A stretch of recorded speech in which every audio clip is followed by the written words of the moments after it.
In 2142, a space probe activates its systems when it finds the wreckage of the Nostromo, the ship from the first Alien movie. It opens a hatch and retrieves an object that appears to be organic before flying away. This object is taken to a space station where a group of scientists cut it open. Half of the object is taken away for research, while the half left behind reveals to have an alien known as Xenomorph inside. 6 months later, Rain talks to an employee from the Weyland-Yutani Corporation, which is in control of this mining colony. Rain explains she's met her work quota and she should be free to go. However, the clerk tells her that due to a shortage of workers, she isn't eligible to leave and will be transferred to the mines instead. The system has updated her quota, so she'll be released from contract in 5 years. At that moment, Rain notices her adopted brother Andy is being beaten up by some punks. She runs to scare them away and checks on Andy, who is bleeding white because he's an android. Using a special chip, Rain resets Andy to calm him down. Then Rain gets a message from her ex Tyler, who asks her to come over. When the siblings make it to Tyler's ship the Corbelan, Tyler and his family explain that a derelict spaceship is drifting in orbit above the colony. This ship has multiple hypersleep chambers, and if they salvage them, they could finally escape the colony. They want Rain to join them because she can bring Andy, who can connect with the ship's computer and release any locks they may encounter. Soon the Corbelan takes off and Tyler's cousin Bjorn shows off a neat fire trick with his lighter. The ship shakes a lot because of the ongoing storm, but once they manage to fly above the clouds, it's smooth sailing. When they finally find the derelict ship, they're surprised to discover it's a whole station. It's also closer to the rings than they thought, and they calculate it'll crash in 36 hours. However, Tyler tells them not to worry because they should be in and out in 30 minutes. In private, Rain asks Andy if he's sure he wants to continue, and Andy says yes because he only has one directive programmed by her dad, to make Rain happy. Once the ship connects to the station, Tyler, Bjorn, and Andy go aboard with a temp scanner. Andy puts his finger inside the first lock and the trio gets inside, although they have to move through a very narrow passage. The station's artificial gravity goes through a purge every few minutes, meaning it's constantly turning on and off. Eventually the group leaves the passage and floats into a room where they find the pods. At that moment the gravity goes off and Bjorn falls, so Andy accesses the station's computer to turn on the power and get gravity under control. Next they check on the pods, but unfortunately they discover they don't have enough fuel to last the 9-year trip to the nearest planet. Tyler rejects the pods for the Corbelan to pick up while he and his partners go looking for more fuel. Bjorn's sister Navarro pilots the Corbelan and picks up the pods with no issues. While Rain takes care of Tyler's sister Kay because she's throwing up, Navarro goes to check on the pods. Once they're alone, Kay admits she's pregnant and asks Rain to keep the secret. In the station, the trio is still searching when suddenly they hear a recording talking about the station. Just like the mines, it belongs to the Weyland-Yutani Corporation. The station is named Renaissance and is divided into 2 parts, Romulus and Remus. Paintings on the walls confirm the names come from the famous myth. While they look around, Bjorn gets annoyed by Andy's presence because he hates androids, so he reveals Andy can't come with them when they leave. Tyler is sad to confirm this, explaining the planet they'll go to doesn't allow androids. However, Andy says it's fine because what's best for Rain, it's what's best for him. Moments later the trio makes it to a deserted yet active lab. Bjorn finds a stun rod and while he plays around with it, he almost falls into a hole in the ground, but Andy grabs him just in time. They also find a damaged android and notice both he and the hole were destroyed by some kind of chemical spill. The boys keep going until they get to the cryo chamber, where the door only opens halfway. The gap is big enough for them to come in and they discover the room is flooded. Tyler and Bjorn attempt to retrieve the fuel from the compartment, only for Bjorn to freeze his fingers in the process. At that moment an alarm goes off and the door closes, leaving them trapped. Andy tries opening the lock but can't because it requires higher clearance. The computer in the neighboring room indicates that inside the cryo chamber there are frozen aliens known as facehuggers who are starting to awaken. Navarro and Rain have no choice but to board the station to save their friends. Rain finds the destroyed android and wants to check if she can transfer its credentials to Andy. The android wakes up and tries to attack Rain, so Navarro quickly removes its module to shut it down. The girls run to the lab and give the guys the module through a narrow gap on the door. Tyler puts the module inside Andy, who freezes while he reboots. At that moment the facehuggers finish awakening and come out of the pods to hid in the water. A facehugger finds Bjorn and grabs his leg, making him fall. Then the alien jumps on his face, but Bjorn manages to pull it off and throws it against the door. At the same time Tyler dodges a facehugger in the water, but there's another one climbing on Andy who makes a jump and lands on Tyler's face. As it tries to insert its appendage into Tyler's mouth, Bjorn uses the stun rod to make the alien fall off. An unconscious Tyler falls into the water while the facehugger attacks Bjorn, who manages to defend himself. Rain tries to open the door by force but Navarro refuses to help because she's afraid the aliens will escape. Bjorn continues to fight the aliens while a facehugger goes after Tyler, who is now waking up. Thankfully Andy also awakens and grabs the alien by the tail to kill it by throwing it at the lights. Then Andy touches the lock and this time the door does open, so the guys immediately escape. Unfortunately, a gap is left and the facehuggers work together to open it again. The alien horde starts chasing the humans, who run into another room and lock the door. A facehugger manages to cross through before the door closes and lands on Navarro's face. The others rush to help her, but it's too late. The facehugger has its tail around her neck. If they try to remove it by force, it'll kill her. To everyone's shock, Andy starts explaining that the alien is sharing oxygen with Navarro to keep her alive. He sounds more intelligent and less nervous than before. Rain realizes the new module is doing this, but Andy stops her from removing it, saying he's been updated. He doesn't know how to remove the facehugger safely, so he proposes to turn on the destroyed android. They connect him to the computer, and when he awakes, he introduces himself as Science Officer Rook. He tells them they should kill Navarro because the facehugger is implanting an alien inside her, so it's too late to save her. It turns out this station is the ship that found the Nostromo's wreck, and its entire crew was killed by the xenomorph, which is now hanging dead from the cables in the hole. It was its acid that caused all the damage too. Rook sealed the station after the alien died, but it was too late. Then Rain has an idea. They should try using the cryonic liquid to freeze the facehugger. Tyler shoots the liquid at the alien, and as soon as its tail loosens up, they remove it from Navarro's face. Tyler tries to kill it, however the facehugger escapes through the hole in the ground. Everyone is glad to see Navarro is fine, but Rook warns them there's a 60% chance of an alien being inside her. And he tells the group they shouldn't take Navarro back, so Bjorn hits him with the rod to send him flying. Rain stays to help him, and Bjorn uses the chance to run with Navarro. Suddenly Andy hears something and rushes to the corridor to discover Bjorn is sealing the doors. Andy grabs a door to try to keep it open, so Bjorn runs to the next one and closes it quickly. This leaves Andy, Rain, and Tyler trapped in the station. Navarro detaches the Corbelan from the station, but before it can go far, she starts feeling sick. She uses a special light on her body and discovers she has an alien inside like Rook predicted.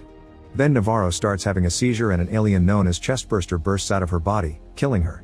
Without a pilot, the Corbelan starts losing control and crashes against the station, causing a big explosion when it destroys a fuel tank. It also knocks Kay and Bjorn out. The ship keeps on floating and enters the station's hangar bay, where it breaks a window and causes a vacuum effect. Thankfully the doors close just in time, but this has destabilized the station, and now it only has 47 minutes before it crashes on the planet's rings. Rain and Tyler are trying to find a way to cross the station and reach their ship, but when they're about to open a door, they find a bunch of facehuggers on the other side. Meanwhile, Rook checks the computer to make sure that something called Z01 compound is still intact.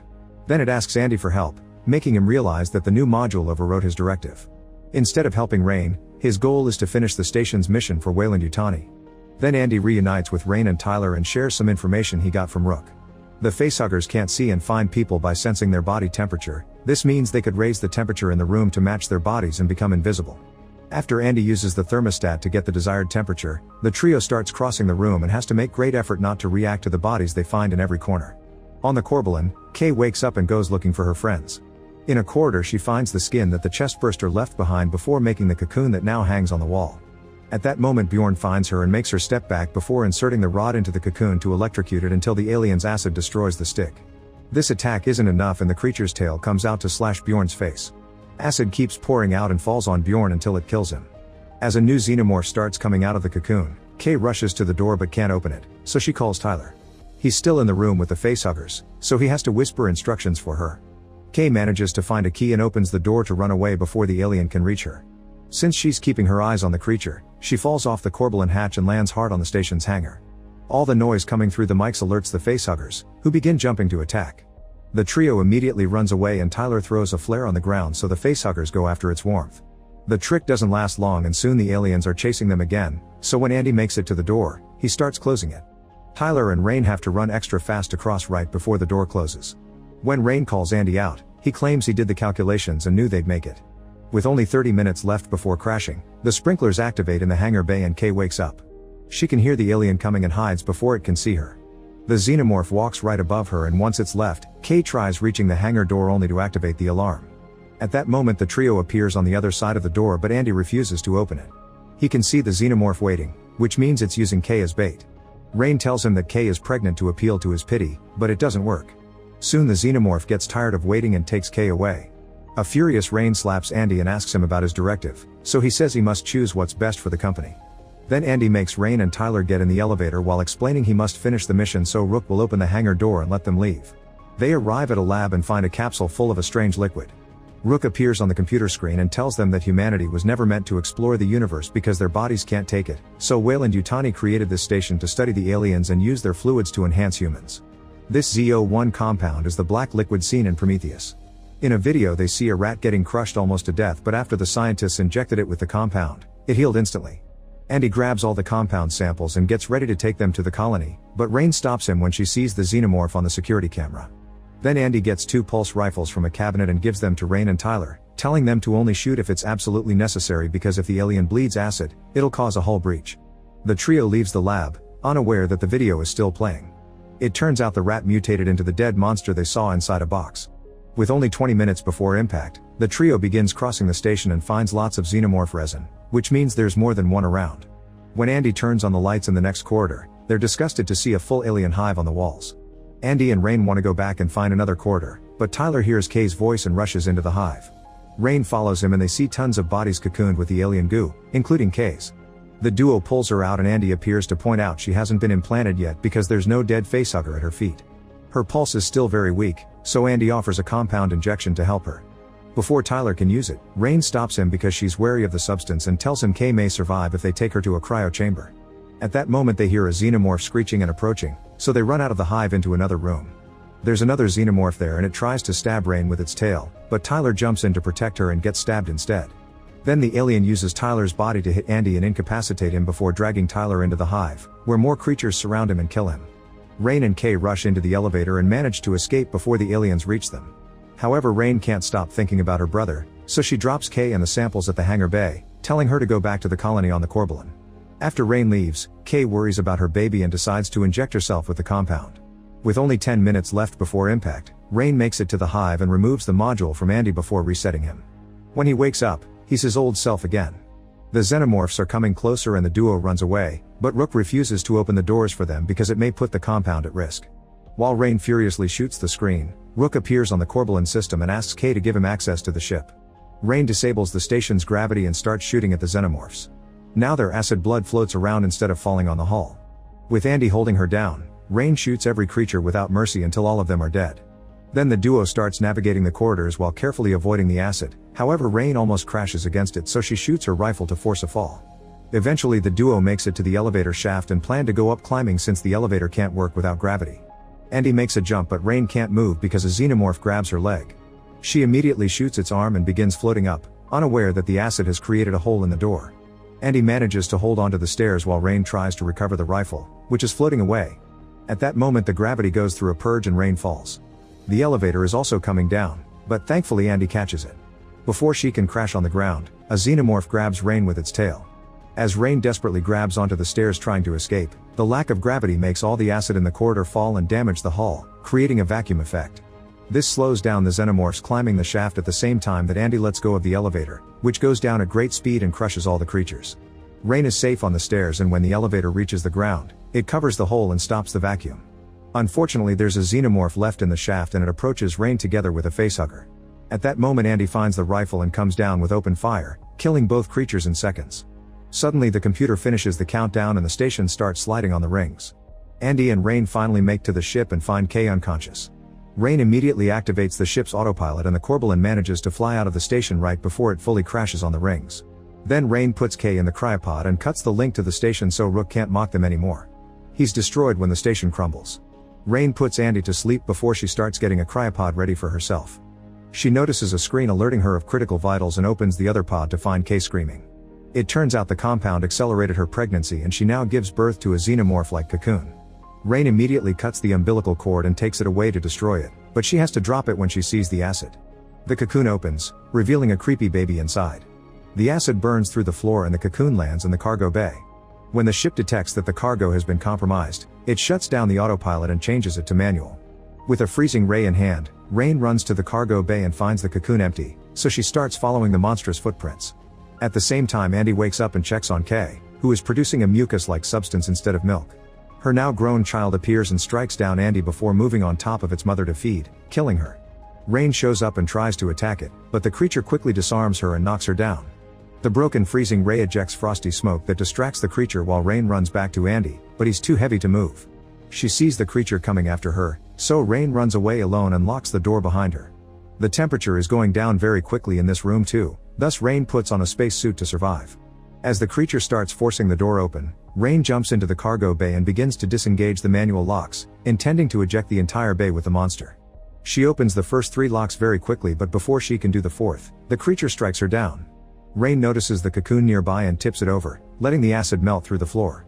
Her suit is attached to the ship with a rope so she doesn't float away when she falls, but when she starts climbing back, the creature grabs her head and cracks her helmet. Noticing it's holding onto the bay with its tail, Rain pulls at her rope and opens the last lock, ejecting the whole bay module and sending the monster to its death when it crashes on the rings. The ship is falling too close to the rings and the sensors reactive the autopilot, so Rain gets to climb back safely before the Corbelan flies away. Moments later, Rain places Andy's damaged body in a cryopod, removing his module and promising to fix him before entering a pod herself, hoping they'll reach a planet alive. Make sure to subscribe and turn on notifications so you can watch more videos like this. Thanks for watching.